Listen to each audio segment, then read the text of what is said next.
Oke, Assalamualaikum warahmatullahi wabarakatuh, sahabat trading analisa. Sekarang kita mulai untuk analisa besok ya.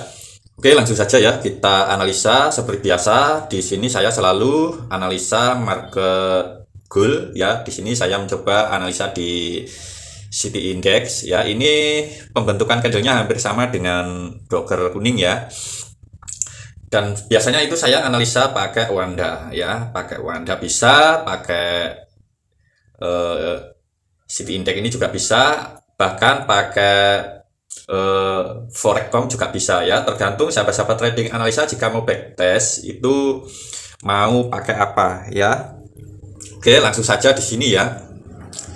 Di sini tren dari time frame daily ya, biasanya saya memang memakai time frame daily meskipun saya mengambil entry scalping ataupun jarak swing ya, itu biasanya saya mengambil daily.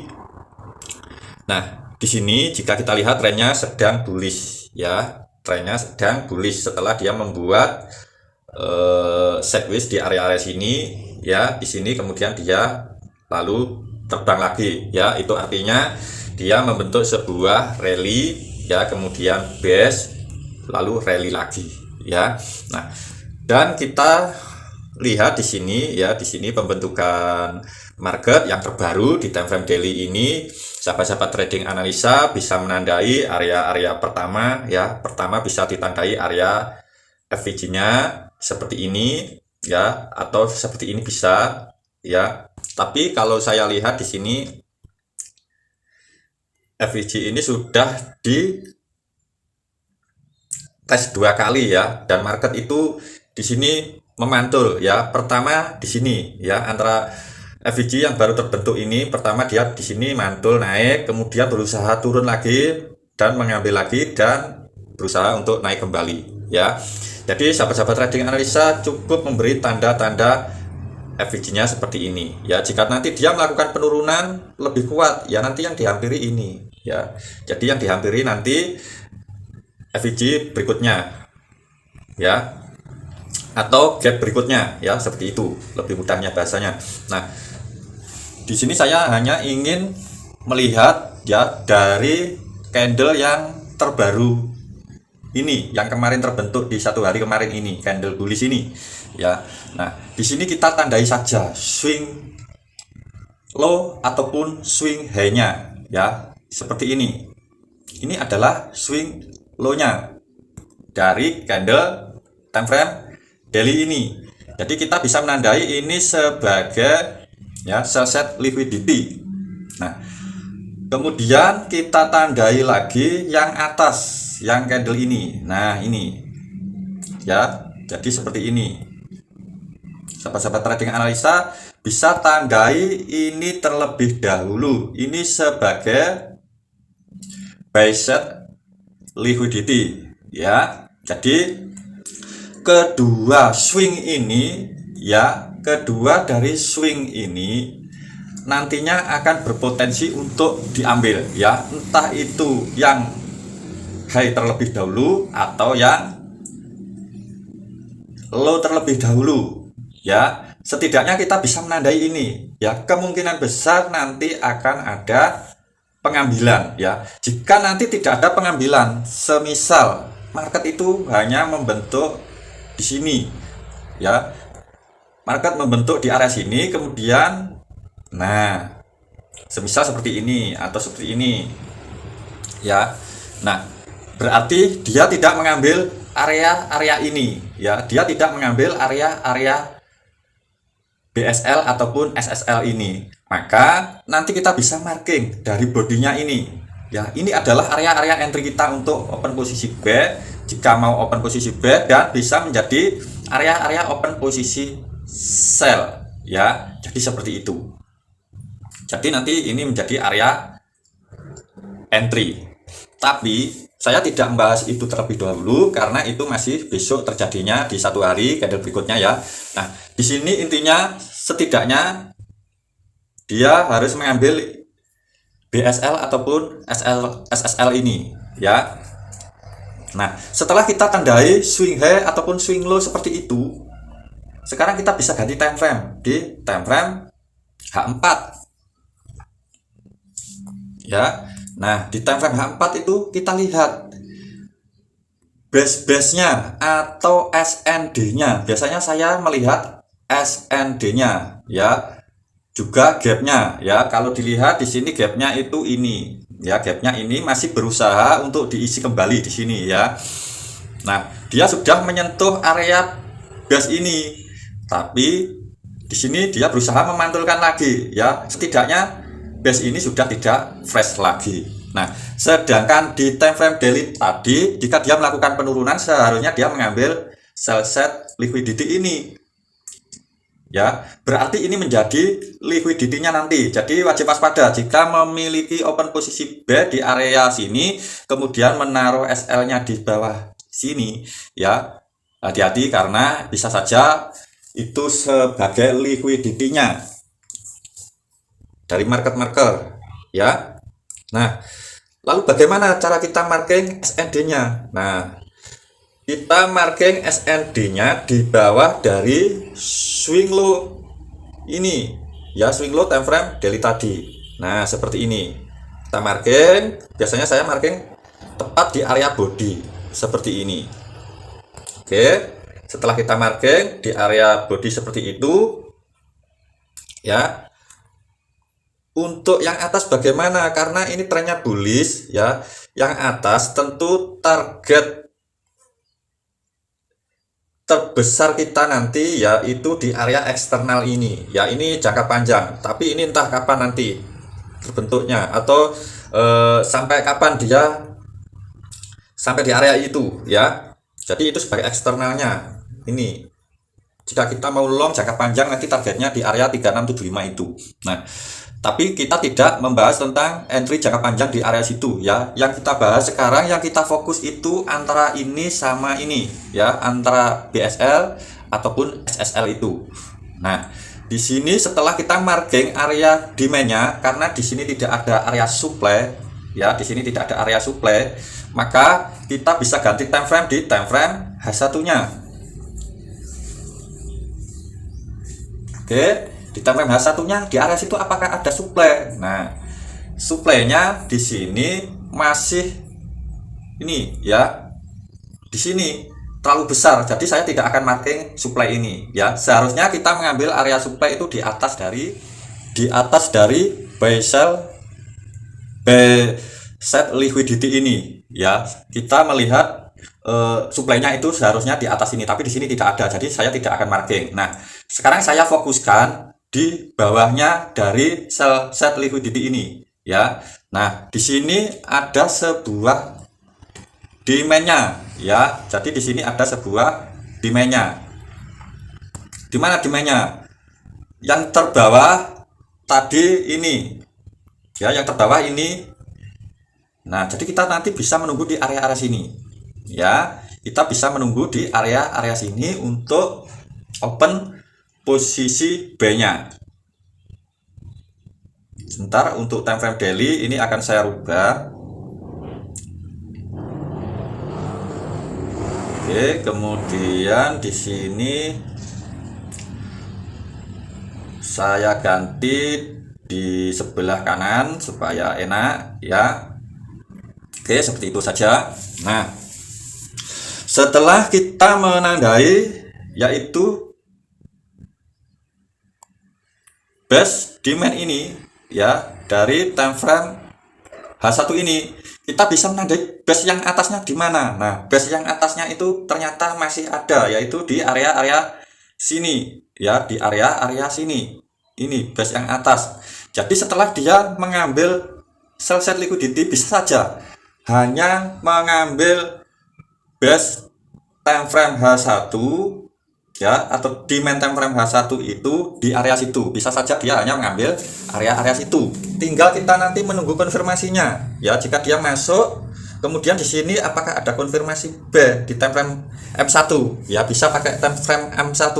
Jika ada, kita sudah bisa open posisi B. Selama dia belum membentuk sebuah konfirmasi ya, kita tidak open posisi B di area situ. Kita tunggu lagi di base berikutnya, di area demand berikutnya ya. Jadi kita tunggu lagi di area berikutnya sampai dia membentuk sebuah konfirmasi B ya. Jika ada konfirmasi ya kita hajar B. Demikian pula yang di atas ini tadi ya. Jadi seperti itu. Pada intinya di sini kita menunggu market setelah mengambil ini terlebih dahulu. Mengambil sell set liquidity itu terlebih dahulu.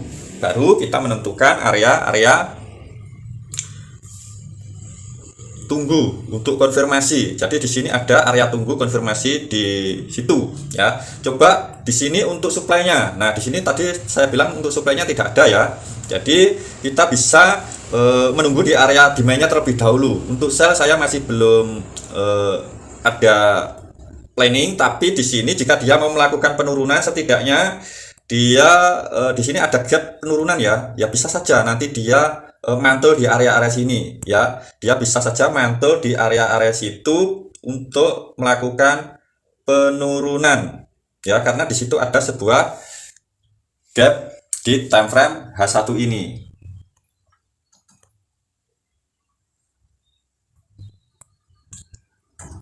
Oke, mudah-mudahan sampai di sini untuk sahabat-sahabat trading analisa bisa paham ya untuk penjelasan kali ini. Nah, jadi ada kemungkinan nanti market ya dia akan ada retest mengambil ini kemudian nah seperti ini ya. Jadi seperti itu. Coba sekarang kita lihat SND-nya di time frame kecilnya lagi. Di time frame berapa? Time frame M30 ya. Di time frame M30 seperti apa area demand-nya? Nah, di sini sudah mendekati atau sama ya dengan time frame H1. Jadi di situ tidak saya rubah ya. Di sini juga ada sebuah demand ya di sini. Jadi kita bisa menunggu nanti di harga-harga demand ini juga bisa ya. Semisal kita tunggu di area-area sini nanti.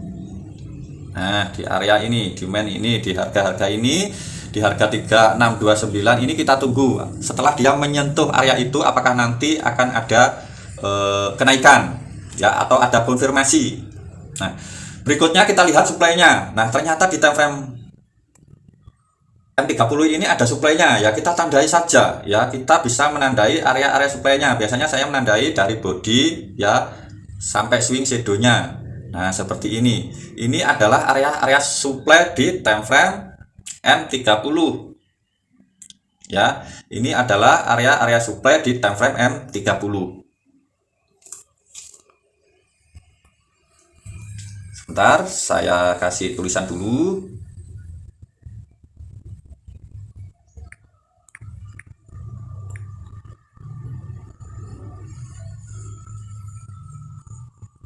Oke. Jadi di situ ada area-area supply time frame M30 ya. Nah, jika nanti kita melakukan open posisi B ya, target terjauhnya ya di sini nanti ya, di area-area situ. Untuk targetnya bisa di area-area sini. Ini untuk target jauhnya ya. Karena kita mengambil entry di time frame M1, nanti kita bisa mengambil setidaknya 50 pips terlebih dahulu. Jika kita mengambil risiko 30 pips ya, setidaknya itu ada 50 pips kita sudah mengambil take profitnya ya. Oke, kita lihat lagi sekarang di time frame M15. Biasanya kalau di time frame M15 selama market itu tidak ada area demand atau SND yang fresh, itu saya akan melihat liquidity-nya. Pertama di sini ada sebuah liquidity ya, ini sebagai liquidity di time frame M15. Itu artinya apa? Berarti di sini nanti bisa saja ya, bisa saja di situ nanti diambil. Nah, di sini masih ada yang fresh ya. Tapi ingat, yang fresh ini tadi adalah liquidity dari time frame daily. Bisa saja ini diambil kemudian nanti market akan terbang ya. Dia mengambil SL para retail di sini, kemudian setelah diambil baru nanti dia akan terbang. Ya, jadi seperti itu. Oke, mudah-mudahan sampai di sini sahabat-sahabat trading analisa bisa paham ya. Jadi kita menunggu di area-area situ ya. Untuk open posisi B-nya kita bisa menunggu di area-area demand time frame H1 ya. Jadi kita tinggal menunggu konfirmasinya saja. Coba saya ingin melihat supply-nya seperti apa. Kalau di sini suplainya ini agak tinggian lagi, ya bisa saja. Nah, kita naikkan seperti ini. Sebentar.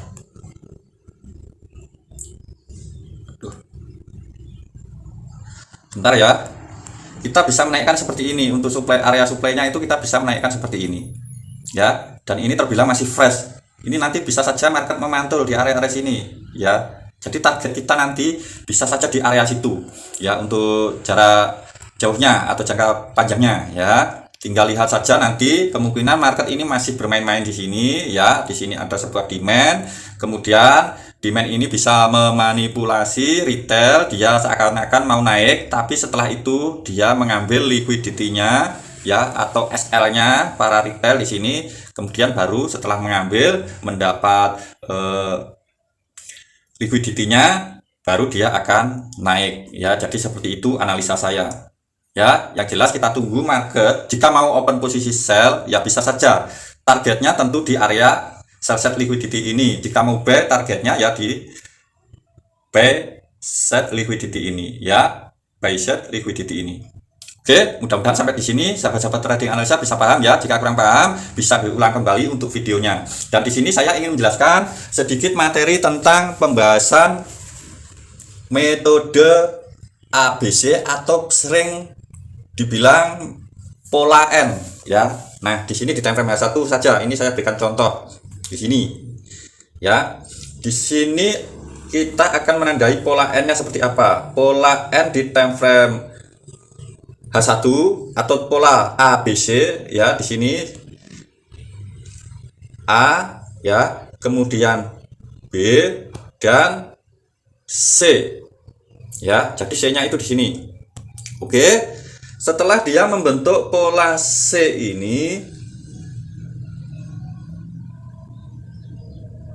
saya tandai warna merah ya karena penurunan. Nah, maka market di sini dia ada kenaikan. Itu artinya bisa saja market ini nanti membuat sebuah pola ABC lagi atau pola N. Ya, di sini A, ya. Kita tunggu di B-nya, ya. Bisa di area demand terdekat ini atau bisa di demand yang ini. Jika di demand yang bawah ini jauh lebih bagus, ya, karena take profit kita nanti bisa lebih panjang lagi untuk menargetkan C-nya. C-nya ini setidaknya dia mampu break A-nya ini, ya. Jadi C di sini wajib break A-nya ini. Nah, seperti ini, ya. Jadi ini pola ABC atau bisa dikatakan dengan pola N. Nah, jadi marketnya bisa saja seperti ini, ya. Bisa saja marketnya itu nanti seperti ini. Nah, untuk struktur jangka panjangnya yang besar, ya, yang besar, tinggal ini nanti market ini apakah masih akan sideways, ya, atau tidak, ya. Setidaknya ini seperti ini, ya. A, ya, B, kemudian C, ya. Jadi seperti itu. Nah, kemudian setelah membentuk ABC, di situ dia bermain-main lagi, ya, atau membentuk sebuah gelombang N atau pola N. Di sini dia membuat A, B, C. Nah, di sini kemungkinan ada peluang A, B, C, ya.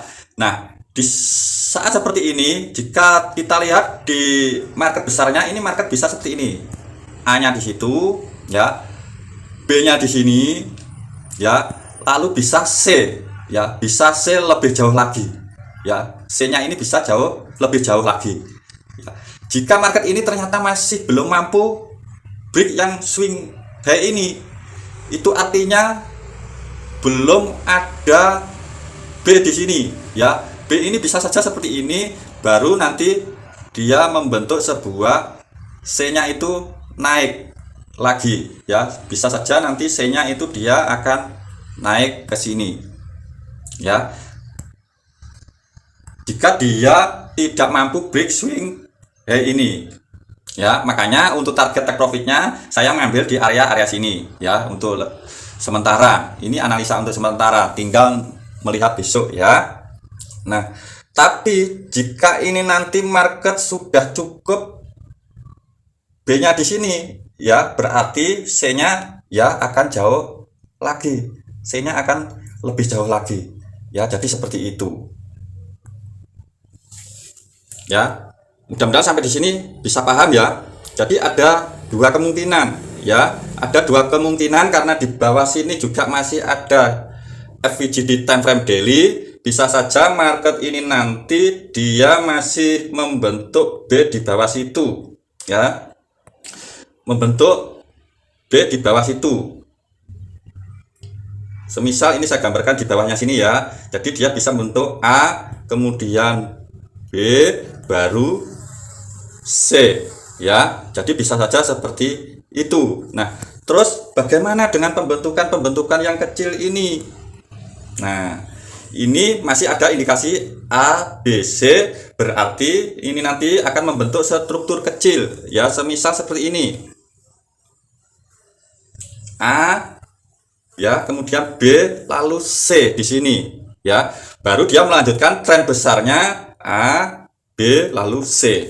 Ya, mudah-mudahan sampai di sini sahabat-sahabat trading analisa bisa paham ya. Jika kurang paham, untuk sahabat-sahabat trading analisa bisa diulang kembali ya. Jadi ada dua kemungkinan di sini seperti itu ya. Itu kemungkinan pertama seperti itu ya. Untuk berikutnya kita bisa jika ini nanti dia masih ada penurunan ya, jika masih ada penurunan berarti nanti ya di sini, nah di area sini kemudian seperti ini ya. Untuk ABC nya seperti itu ya. Oke, mudah-mudahan sampai di sini untuk sahabat-sahabat trading analisa bisa paham. Jika kurang paham ya bisa diulang videonya atau bisa bertanya di kolom komentar. Oke, demikian dari trading analisa. Seperti biasa untuk sahabat-sahabat trading analisa selalu saya doakan semoga sahabat-sahabat trading analisa sehat selalu, banyak rezekinya,